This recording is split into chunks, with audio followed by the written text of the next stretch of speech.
Kita bahas munculnya nama mantan Menkominfo Budi Aris Setiadi dalam dakwaan kasus judi online bersama Wakil Ketua Umum Projo Freddy Damanik dan pengamat kepolisian ISS Bambang Rukminto. Selamat petang semuanya. Petang. Selamat sore. Oke, saya mau ke Bung Freddy dulu. Bung Freddy, apakah Pak Budi Ari tapi ada rencana akan mengklarifikasi langsung kepada publik soal ini? Ya, sampai sekarang beliau memang meminta kami mengklarifikasi ini ya, karena beliau sedang berada di Vatikan, kalau nggak salah ini baru OTW sebentar lagi ya, menuju Indonesia, menuju Jakarta. Kami belum tahu kalau beliau akan melakukan klarifikasi langsung, tetapi kami memang sudah kontak langsung dengan beliau beberapa kali, menanyakan tentang ini, berdiskusi tentang ini, dan kami memang secara resmi diminta untuk melakukan klarifikasi dan penjelasan perihal ini kepada publik, kepada media. Apa klarifikasinya dari Pak Budi? Ya, seperti yang saya sampaikan tadi. Jadi kan jujur kami belum membaca, belum melihat dokumen dakwaan ini ya. Kami belum melihat. Yang kami lihat hanya potongan-potongan, cuplikan-cuplikan katakan di media, di media online. Bahkan video pembacaan dakwaan ini pun jujur kami belum pernah melihat. Saya nggak tahu apakah Kompas memiliki video waktu sidang pembacaan dakwaan ini. Ya, jadi katakanlah informasi yang saya sampaikan ini ya, atau klarifikasi yang saya sampaikan ini hanya berdasarkan sumber dari media-media yang saya sampaikan tadi ya. Kalau itu kita asumsikan benar dakwaan itu sebagaimana dibacakan tanggal 14 Mei. Ya, itu klarifikasi penting. Soalnya jujur kami belum membaca itu dan belum pernah pegang itu dokumen. Nah, kalau memang benar seperti apa yang kita dapatkan dari potongan-potongan di media itu mengenai ada yang menulis misalnya dugaan keterlibatan Budi Ari menerima 50% jatah itu persentasenya itu. Nah, jelas seperti yang saya sampaikan di Kompas sebetulnya. Jadi berdasarkan dakwaan tersebut ya, asumsi saya anggap tadi itu benar ya, berdasarkan dakwaan tersebut justru ini bukan berdasarkan saya, berdasarkan dakwaan itu justru ya kesepakatan itu ya kong kali kong itu hanya antara para terdakwa itu, yang 4 orang itu. Mereka membuat porsi-porsi pembagian penerimaan jatah itu. Nah, disebut ada berapa sih itu, 3 atau 4. Nah, salah satunya disebut jatah Budi Ari Setiadi ya, 50% selaku Menteri Kominfo, kan begitu. Nah, tetapi di dakwaan itu sendiri tidak disebutkan bahwa ada saksi atau ada bukti yang menyatakan bahwa Budi Ari mengetahui kesepakatan itu. Itu yang pertama. Tidak menyatakan ada saksi atau bukti yang menyatakan Budi Ari menerima bagian itu, 50% itu atau berapapun itu. Nah, itu di dakwaan. Faktanya kami sudah konfirmasi dan tanyakan langsung bahwa memang beliau tidak tahu dan tidak menerima apapun dari proses transaksi apapun yang berhubungan dengan judi online itu. Oke, Bung Freddy. Oke, tahan dulu. Saya mau ke Mas Bambang. Mas Bambang, tapi dengan munculnya nama Pak Budi Ari di dakwaan, apa tindak lanjut secara hukumnya? Apakah langsung nantinya dipanggil ke pengadilan atau polisi sebenarnya juga bisa memeriksa ulang? Iya, apa yang disampaikan terdakwa dalam berita acara dan maupun dalam dakwaan ini merupakan salah satu fakta hukum yang ada dalam persidangan. Maka penyidik kepolisian ini seharusnya segera melakukan penyelidikan ulang karena Pak Budi Ari Setiadi yang sudah pernah diperiksa dan melakukan klarifikasi. Dan tugas kepolisian ini bukan hanya sekedar mendengar klarifikasi saja, tetapi mencari bukti-bukti terkait dugaan keterlibatan. Kalaupun kemudian terdakwa ini memberikan pernyataan-pernyataan yang terkait dengan pembagian pembagian hasil dari judi online ini pun juga harus didalami lebih lanjut. Apakah ini benar sudah ada transaksi-transaksi atau hanya sekedar catatan-catatan saja? Bahkan catatan-catatan saja itu pun juga harus lebih didalami tidak bisa penyidik hanya sekedar mendengarkan klarifikasi dari pihak Pak Budi Aris Setiadi, tetapi lebih tepat penyidik bagaimana mendalami adanya bukti-bukti lain selain pernyataan dari terdakwa. Kalau itu bisa dilakukan, tentu ini akan lebih mengklirkan masalah, dan bagi terdakwa pun juga akan menjadi mendapatkan resiko bila pernyataan yang disampaikan ini tidak diperkuat dengan bukti-bukti terkait dengan pembagian hasil itu. Mas Bambang, tapi ini kan dakwaan itu berasal juga dari apa yang sudah diperiksa oleh polisi. Kalau dilakukan penyelidikan ulang, apa yang akan membedakan dengan pemeriksaan ulang ini nanti?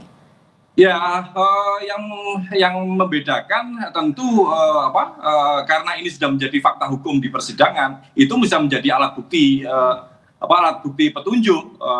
Kalaupun kemudian ada bukti-bukti lain terkait keterlibatan beliau, tentu kepolisian bisa melakukan peningkatan status menjadi penyidikan seperti itu. Kalau untuk menelusuri bukti adanya aliran dana atau tidak, dugaan adanya aliran dana kepada Budi Ari, apa yang bisa dilakukan? Sulitkah, apa kendalanya? Dari saksi-saksi, karena ini sudah menjadi fakta persidangan ya, artinya hakim pun nanti juga akan mengejar apakah itu hanya sekedar pernyataan saja sebagai dalih untuk memperingan para terdakwa, atau memang memiliki bukti-bukti yang untuk memperkuat dari pernyataan tersebut. Kalaupun ini tidak ada bukti-bukti, tentu ini akan menjadi pemberat bagi terdakwa. Maka selain pendalaman pada terdakwa, penyidik juga bisa mencari bukti-bukti lain, misalnya transaksi, terus kemudian catatan-catatan kapan pembagian itu dilakukan, baik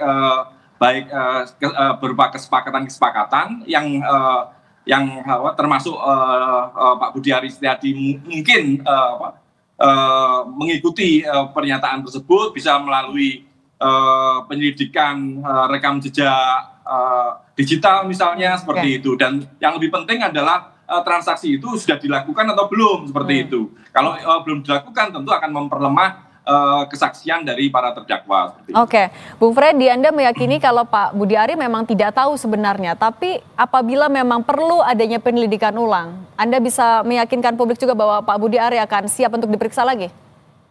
Ya, saya nggak tahu yang dimaknai dengan penyidikan atau penyelidikan ulang ini, tetapi ini kan proses baru ya di persidangan, ya, dan itu yang penyebutan itu yang saya juga nggak tahu tiba-tiba muncul itu di dakwaan. Saya mengatakan tiba-tiba muncul di dakwaan. Karena di dakwaan itu tidak juga disebutkan. Itu dari siapa, informasi siapa, keterangan siapa. Ya, apakah itu keterangan terdakwa yang mana? Tidak ada sebutkan di situ. Itu hanya muncul begitu saja. Ya, makanya saya katakan tadi di klarifikasi di depan. Bahkan, ya, apakah itu ada dibacakan jaksa? Ya, sewaktu membacakan dakwaan itu, jangan-jangan tidak ada, jangan-jangan kita ini hanya berdiskusi, hanya ada selembar catatan yang dakwaan yang beredar. Kalau yang saya lihat hanya seperti itu, tapi walaupun misalnya ada itu penyebutan, ya, tadi saya juga kurang sepakat ini sudah masuk di dalam fakta persidangan. Ya, karena sampai sekarang jujur kita itu belum melihat fakta persidangan yang mana. Nah, tapi ya, artinya Pak Budi Ari akan siap juga nggak kalau diminta pembuktian langsung di persidangan?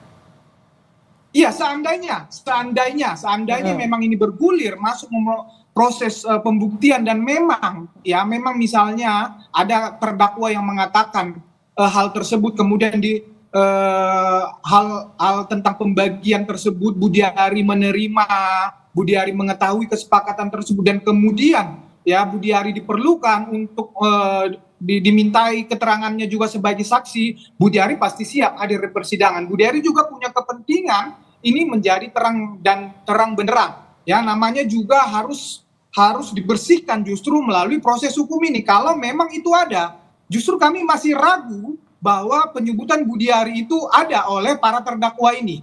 Demikian. Oke, Mas Bambang, untuk mengurai benang kusut di pengamanan situs judi online ini, apa yang sebaiknya juga dilakukan oleh polisi ya tadi untuk membuktikan keterlibatan ada atau tidaknya nama Budi Ari sebenarnya dalam kasus ini? Sudah sejak lama sudah saya sampaikan, pemberantasan judi online ini tidak hanya sekedar menutup situs-situs judi online, tetapi mengejar di mana aliran uang yang didapat dari judi online itu. Makanya sejak awal kasus ini pun bergulir. Ini juga melibatkan dengan duit yang sangat besar gitu. Para terdakwa ini melakukan kejahatannya di kementerian itu juga berdasarkan dengan dalih uang gitu. Makanya untuk mengejar ini bukti-bukti terkait dengan transaksi keuangan yang sudah disampaikan oleh PPATK ini juga harus didalami. Dan selain itu juga PPATK juga bisa menelusuri aliran dana dari rekening para terdakwa. Kalau itu bisa dilakukan, tentu ini akan bisa membuka tabir-tabir yang selama ini tertutup. Penyidik bisa melakukan hal seperti itu dan itu juga harus dilakukan. Bukan hanya sekedar mengklarifikasi pada terduga. Kalau klarifikasi terduga atau tersangka itu memiliki hak ingkar gitu. Makanya sangat-sangat lemah. Yang lebih penting lagi itu adalah mencari bukti-bukti terkait aliran dana baik oleh tersangka maupun pemain atau bandar judi yang lain seperti itu. Oke, Bung Freddy, kita bicara seandainya lagi dengan disebutkan nama Pak Budi Ari di dakwaan kan artinya tadi membuka peluang akan dipanggil atau menjadi saksi. Tapi apabila itu terjadi, apa bukti yang akan disiapkan juga oleh Pak Budi Ari dibantu oleh Projo untuk membuktikan ketidakterlibatan Pak Budi Ari nanti? Ya, saya rasa Budi Ari tidak perlu menyiapkan apapun ya, karena beliau 100% tidak terlibat apapun tentang judi online ini, baik memblokir ya, baik perintah untuk tidak memblokir ya, baik perintah untuk menerima uang, melakukan sesuatu untuk menguntungkan judi online ini. Justru sebaliknya yang dilakukan oleh Budi Ari adalah semua perintahnya baik yang terdokumentasi secara hukum, misalnya peraturan menteri, keputusan menteri tentang judi online ini jelas. Semua perintahnya adalah memberantas judi online, semua perintahnya adalah memblokir situs-situs judi online. Jadi silakan digali ya saksi atau bukti apapun ya mengenai keterlibatan Budi Ari, termasuk PPATK, termasuk TPPU, silahkan, karena beliau yakin betul tidak ada keterlibatan beliau ya untuk kasus judi online ini. Demikian. Bung Freddy, termasuk akan bisa membuktikan salah satu pihak yang sebenarnya seharusnya tidak lolos administrasi di Kominfo, tapi bisa diangkat oleh Pak Budi Ari, kan ini juga jadi sorotan karena dinilai ada penyalahgunaan kewenangan. Ya, silakan. Jadi begini, itu kan bukan hal yang bisa ditutupi. Ya, itu kan bukan hal yang bisa ditutupi, itu semua pejabat Kominfo ya yang terkait bisa dipanggil keterangan untuk itu. Itu yang pertama. Yang kedua, ya perlu saya sampaikan, perlu saya jelaskan di sini ya. Budi Ari itu ketika menjabat ya menjadi Kominfo itu 17 Juli 2023, perintah prioritas yang harus dilakukan Budi Ari itu ada dua hal. Yang pertama pemberantasan judi online, karena memang itu sangat merugikan masyarakat. Yang kedua yaitu pembenahan semua BTS. Nah, ini Budi Ari harus bergerak cepat. Bergerak cepat khususnya untuk melakukan dua hal ini. Nah, kita bicara konteks pemberantasan judi online. Budi Ari ketika masuk di situ, beliau ini tuh tidak mempunyai pemahaman tentang judi online ini ya. Oleh karena itu dia mengajak semua orang, semua pihak atau teman-temannya atau siapapun yang bisa membantu dia untuk memberantas judi online itu. Sehingga ya posisi pada saat itu Kominfo itu mempunyai SDM yang terbatas untuk pemberantasan judi online. Itu faktanya, bisa dicek di Kominfo. Dan pihak ini adalah termasuk yang diminta bantuan oleh Pak Budi Ari artinya ya?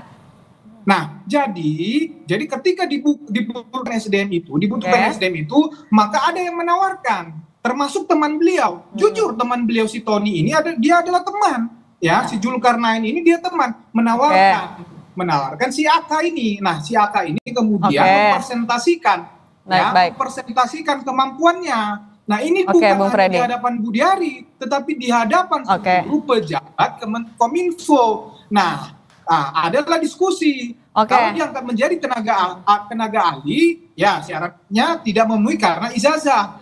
Oke, itu kami sudah tangkap artinya Bung Freddy. Oke, saya mau ke Mas Bambang singkat saja. Urgensi untuk meminta Pak Budiari memberikan klarifikasi dalam waktu singkat seperti apa atau dalam waktu dekat seperti apa?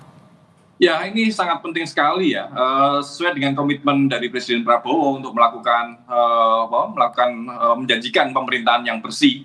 Tentu Pak Budiari segera melakukan klarifikasi, dan bukan hanya sekedar klarifikasi saja ya, tapi juga menyampaikan bukti-bukti ketidakterlibatan beliau seperti itu. Dan ini tentu harus bisa diadu dengan apa yang sudah disampaikan oleh para terdakwa. Mohon maaf, saya klarifikasi, bukti-buktinya bukan ketidakterlibatan beliau, bukti-buktinya ada keterlibatan beliau.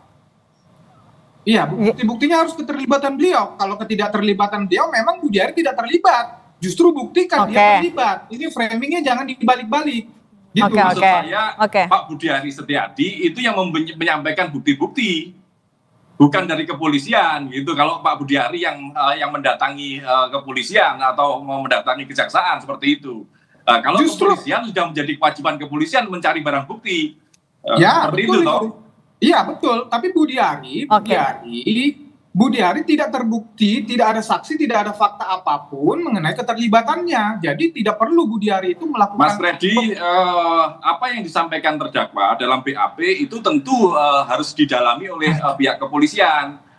Tidak hanya sekedar mendengarkan apa yang disampaikan oleh terdakwa, tetapi kepolisian juga harus menelusuri bukti-bukti apakah ada atau tidak. Pak Budiari Setiadi yang ingin membersihkan namanya tentu juga harus menyampaikan bukti-bukti. Kalau hanya sekedar klarifikasi saja, ini tidak akan memecahkan masalah gitu loh. Apa yang mendukung dari pernyataan Budiari Setiadi bahwa beliau tidak terlibat dalam pembagian keuntungan yang sudah disampaikan oleh para terdakwa tersebut, seperti itu, Bung Freddy. Oke. Mas Bambang Rukminto, pengamat kepolisian ISES, dan Bung Freddy Damanik, Waketum Projo, terima kasih sudah berbagi di Kompas Petang. Sehat selalu semuanya ya. Sama-sama. Terima kasih.